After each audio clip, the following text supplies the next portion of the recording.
Hey everyone, welcome back to the show. Thanks for tuning in. Today we're diving into Chapter 2 of The Art of War by Sun Tzu, and I want to tell you up front, this chapter isn't flashy.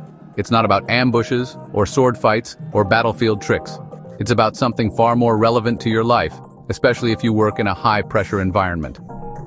This chapter is about cost, not financial cost, but the hidden cost of ambition, of bad planning, of dragging out projects too long, of managing people without motivation.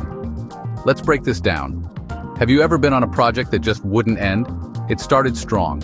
Everyone was excited. The kickoff meeting had energy. Deadlines were laid out. You had your task list ready, but then meetings multiplied. Priorities shifted. People got tired. Managers got anxious. The finish line kept moving. 1 week turned into 4, then into 10. And suddenly that same team that was full of drive at the start, now they're drained, disengaged, and honestly, kind of resentful. That's the cost Sun Tzu is warning us about. He writes, "If a war drags on, weapons grow dull, morale fades, strength weakens, and your kingdom, your organization, suffers." In modern terms, if your project drags on, you don't just risk failure, you risk burnout, you risk losing good people, you risk exhausting your team's trust and patience. Sun Tzu's advice? Avoid long, drawn-out battles, finish quickly and cleanly. Lesson 1. Don't overstay the fight. Sun Tzu says there's no such thing as a cheap war. Every day you stay in the fight, you're paying interest. In attention, in focus, in emotional bandwidth. The longer it drags, the more it costs. Not just you, but the people around you. Think about this in business. A manager gets into a drawn-out negotiation with a difficult vendor because they don't want to walk away. Or a team refuses to cut a failing product line because of sunk cost bias. Or leadership holds endless meetings, revisiting the plan, instead of making a decisive call. These are not just time wasters, these are morale killers, mental drainers, strategic distractions. Sometimes the best way to win is to end it quickly. Lesson 2. Work smarter, not just harder.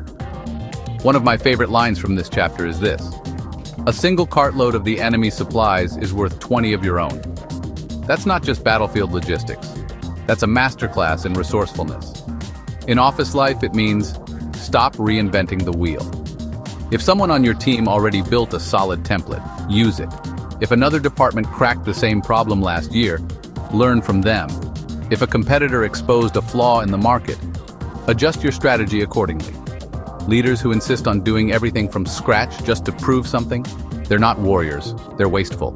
Sun Tzu is telling us, smart leaders use leverage, they conserve energy, they avoid overbuilding, they take advantage of what's already available. That's not weakness, that's efficiency. Lesson 3. Motivation is more powerful than orders. Now let's talk about people. Sun Tzu warns, you can't command soldiers to keep fighting just because you said so. You need to reward them, inspire them, give them something worth fighting for. That's leadership. If your team is under pressure and all they get is keep pushing, eventually they'll stop responding. But if they understand the why, if you communicate the purpose, recognize their effort, and share the vision, people will go to battle for you. We've all seen both sides of this. There's the manager who piles on more work and says, "That's just the job."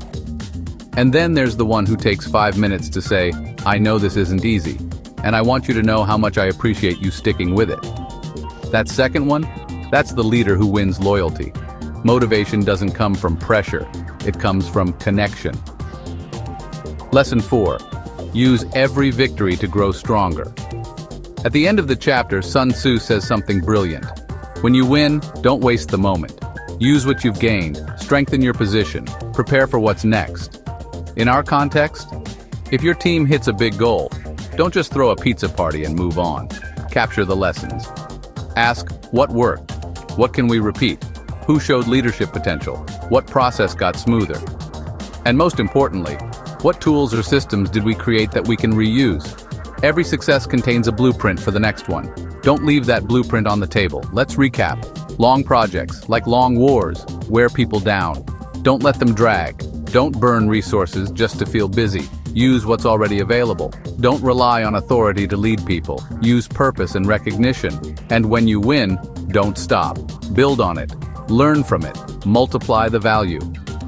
Sun Tzu doesn't just teach war, he teaches wisdom under pressure. And in today's world, Whether you're a team lead, a department head, a small business owner, or just trying to stay sane in a fast-paced job, that wisdom matters more than ever. Because real victory? It's not about crossing the finish line gasping for air. It's about arriving with strength left in your lungs, and a plan for what comes next. Thanks for listening today. If this helped you see your own battles differently, share this episode with a friend. Let's help each other fight smarter, not just harder. And I'll see you next time as we move into Chapter 3. Stay sharp.